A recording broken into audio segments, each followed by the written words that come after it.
What's good, YouTubers and YouTubettes? This is JBsports back again with another one. Rising young contender in the welterweight division, Conor Benn from the UK, son of legendary UK fighter Nigel Benn. Name has been linked to a potential matchup with middleweight contender Chris Eubanks Jr. Now, the Daily Star and Garrett Davis have both reported that this is all but a done deal. They just need to dot the I's and cross the T's.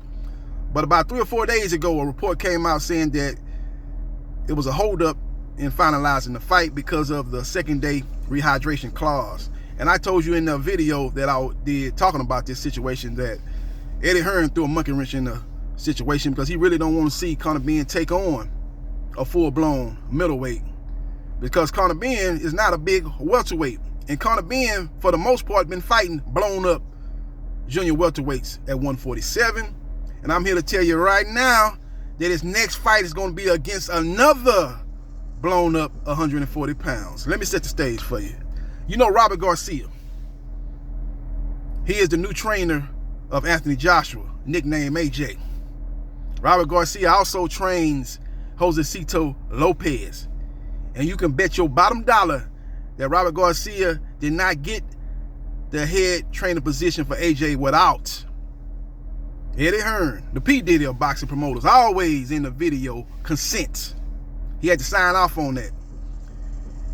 And Eddie Hearn told Robert Garcia, I'm going to do you this solid. I'm going to get you back into the big game, into the big time. You've been pretty much out of the big time since Michael Garcia got demolished, washed by Errol Spence Jr. I'm going to get you involved in a big mega fight over in Saudi Arabia, but I need you to do me a solid. Jossiesito Lopez, the guy that you train, the Riverside Rocky, I need him to take on my young welterweight contender, Conor Benn. And that's going to be the next fight, ladies and gentlemen. You heard it here first. Conor Benn, who's 21-0, taking on Jossiesito Lopez, 38 wins, 9 losses.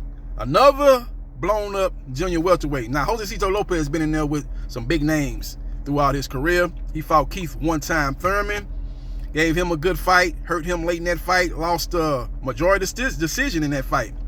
So one judge had it a draw, another two gave it to Keith one-time Thurman. He also been in there with Victor Ortiz. That is his best win of his career. He broke Victor Ortiz's jaw. It made Victor Ortiz wave that white flag and quit in that fight. And that probably wasn't no problem. That was the biggest fight, biggest win of his career. I remember that fight. They had Jack Nicholson in attendance for that matchup. He's also been in there with Andre Berto. He was winning that fight until he got caught with a shot and ended up getting stopped in that fight. But he was winning in my on my scorecard. He was winning that fight. He's also been in there with John Molina Jr. That was a very exciting, action-packed fight. He won that fight. He defeated who else he defeated? You know, the fight with Jesse Vargas, I thought he beat Jesse Vargas. That was a very close fight. Lost that fight, split decision. He was one of those guys that lost a lot of fights. Like, those 9 losses are very deceiving, because some of them fights I thought he won. He just did not get the decision. But he's a very solid fighter 4 or 5 years ago, but not now. He's washed. Last fight, he took on Cody Crawley, another young contender at the welterweight division. Cody Crawley is a very interesting name. You know, he don't get mentioned like Jerome Boots Ennis and Virgil Ortiz. I understand that, why he don't get mentioned with those two, but he should be right up there with Conor Benn, in my opinion. I look at Conor Benn and Cody Crawley as probably a step behind Jerome Boots Ennis and Virgil Ortiz Jr. But Conor Benn does get mentioned when you talk about the 3 young guns in the welterweight division. They mentioned Jerome Boots Ennis, Virgil Ortiz Jr., and Conor Benn. And when you look at those 3 resumes, they're very comparable. You know, look at this, just comparable. I'm not saying that Conor Benn is good as Ortiz or Ennis, but I'm saying the resumes, there's not a big gap between those 3 young contenders' resume. You know, you look at Boots Ennis, his best win is what, Castillo Clayton or Sergey Lipinets. And you look at Virgil Ortiz, his 2 best wins is Maurice Hooker and Igor Kavalauskas. And you look at Conor Benn's best 2 wins is probably Adrian Granados and Chris Algieri. But the problem with Conor Benn is he's beating blown up junior welterweights. Virgil Ortiz, he beat one blown up welterweight in Hooker, but when he beat Kavalauskas, He's a 147 pounder. He's not a blown up junior welterweight. And 2 wins by Jerome Boots Ennis. One of them was against Lipinets, who was a blown up junior welterweight. And then his other win against Castillo Clayton, that's a true 147 pounder. So those resumes are very, very, very comparable. And you look at the fact that Conor Benn beat Formella. Formella was an IBO champion. Say what you want to say about Formella, baby formula, but he did have a title at 147. It was a minor league belt, but it still was a belt. So he did defeat somebody to get that belt. So he was probably a top 15 welterweight that he defeated. He also defeated Samuel Vargas, but Samuel Vargas is kind of like in the same boat Jossiesito Lopez. He's like a poor man's Jossiesito Lopez.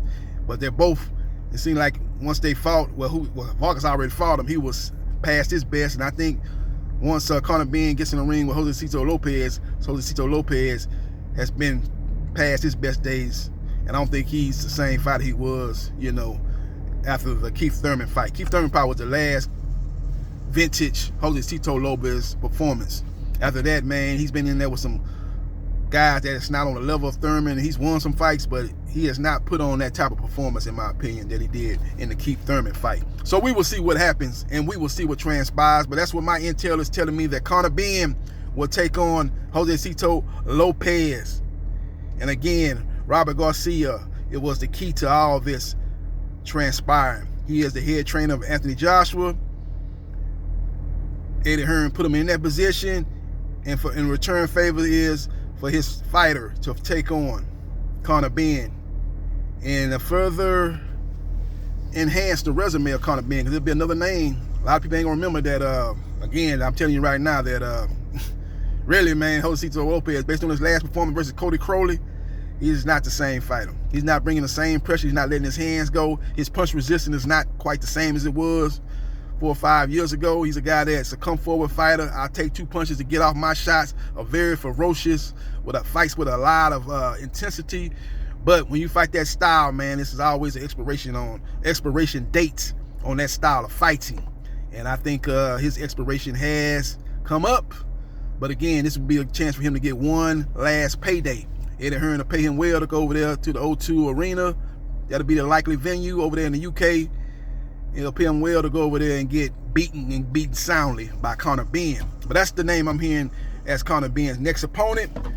All this Chris Eubanks Jr. talk is fugazi, it's cap, it's not happening from what I'm hearing. The secondary hydration clause is a monkey wrench thrown in by Eddie Hearn, but I believe that smarter minds are prevailing in this situation. They're doing a good job of moving Conor Benn away from this fight, man, because he's fighting a guy that is naturally bigger and a guy that I don't believe he can beat. I don't think he's at the point where he can say, well, skill pay the bills. It don't matter who I fight at what weight. He ain't on that Mayweather level yet. I don't think he probably ever get there, but he definitely ain't there yet. So I think he needs to be fighting people at 147, especially when he at 147. He's not even fighting true 147 pounders. He's fighting blown up 140 pounders. And then he gonna jump all the way up and fight a true 160 pounder who has fought as high as 168 super middleweight. It's ASA 9, ASA 10, ASA 11, and ASA 12. Absolutely ridiculous. ASA 9. So we will see what happens, and we will see what transpires. Let me know your thoughts about Conor Benn versus Jossiesito Lopez. Let me know your thoughts about Conor Benn taking on Chris Eubanks Jr. Do you think that fight will still go down? My intel telling me that it's not going to happen. And he will be fighting coming up real soon in the fall or early part of 2022. And I'm hearing it's going to be Jossiesito Lopez. Let me know your thoughts. Follow me on Facebook, Gerard.Briscoe.3551. Follow me on Instagram, 9707Gerard. Like, share, and subscribe to JB Sports, the man, the myth, the legend. And I holla.